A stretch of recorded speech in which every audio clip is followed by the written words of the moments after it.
I was 18 years old when I got married. I belonged to a very conservative family, a Baloch family, where good daughters never say no to their parents. My father wanted me to get married, and all I said was, if that makes you happy, I'll say yes.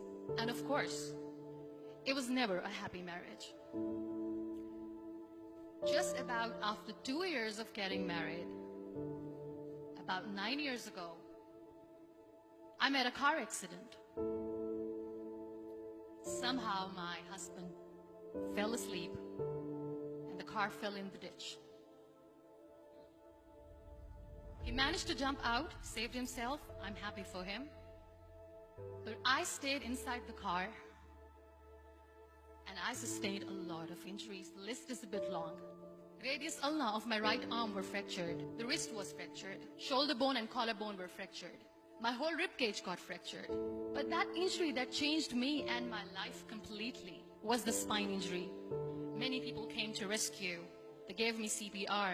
They dragged me out of the car. And while they were dragging me out, I got the complete transection of my spinal cord. Those 2.5 months in the hospital were dreadful. I was at the verge of despair. One day, doctor came to me and he said, well, I heard that you wanted to be an artist, but you ended up being a housewife. I have a bad news for you. You won't be able to paint again. Next day, doctor came to me and said, your spine injury is so bad, you won't be able to walk again. I took a deep breath and I said, it's all right. Next day, doctor came to me and said, because of your spine injury and the fixation that you have in your back, you won't be able to give birth to a child again.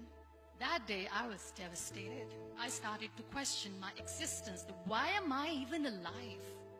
So what kept me going was, one day I asked my brothers, I know I have a deformed hand, but I'm tired of looking at these white walls in the hospital and wearing these white scrubs. Bring me some colors, bring me some small canvas. I want to paint.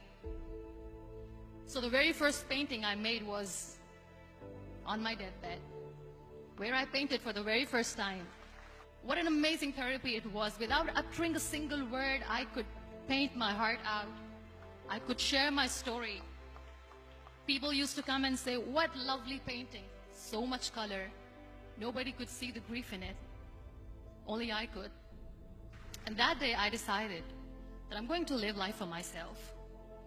I am not going to be that perfect person for someone. I am just going to take this moment and I will make it perfect for myself. That I'm going to fight my fears. So I wrote down one by one all those fears. And I decided that I'm going to overcome these fears one at a time. You know what was my biggest fear? Divorce. But the day I decided that this is nothing but my fear, I liberated myself by setting him free. And I made myself emotionally so strong that the day I got the news that he's getting married, I sent him a text that I'm so happy for you and I wish you all the best. And he knows that I pray for him today. Number 2 was, I won't be able to be a mother again. And that was quite devastating for me. But then I realized there are so many children in the world, all they want is acceptance. So there is no point of crying, just go and adopt one. And that's what I did.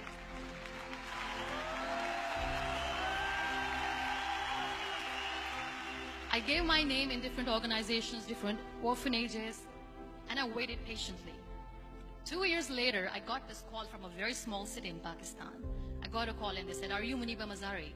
There is a baby boy and would you like to adopt? I could literally feel the labor pain. I said, yes, yes, I am going to adopt him. I am coming to take him home. And that day, I was 2 days old, and today he's 6. You know, when you end up being on the wheelchair, what's the most painful thing? People think that they will not be accepted by the people because we, in the world of perfect people, are imperfects. So I decided to appear more in public. I started to paint. I have done a lot of modeling campaigns.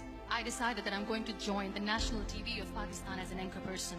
I became the National Goodwill Ambassador for UN Women Pakistan, and now I speak for the rights of women, children. I was featured in BBC 100 Women for 2015. I'm one of the Forbes 30 under 30 for 2016. So when you accept yourself the way you are, the world recognizes you. It all starts from within. We have this amazing fantasy about life. This is how things should work. This is my plan. It should go as per my plan. If that doesn't happen, we give up. I never wanted to be on the wheelchair.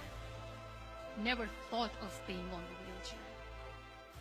This life is a test and a trial, and tests are never supposed to be easy. So when you're expecting ease from life, and life gives you lemons, then you make the lemonade, and then do not blame life for that. It is okay to be scared. It is okay to cry. Everything is okay, but giving up should not be an option. They always say that failure is not an option.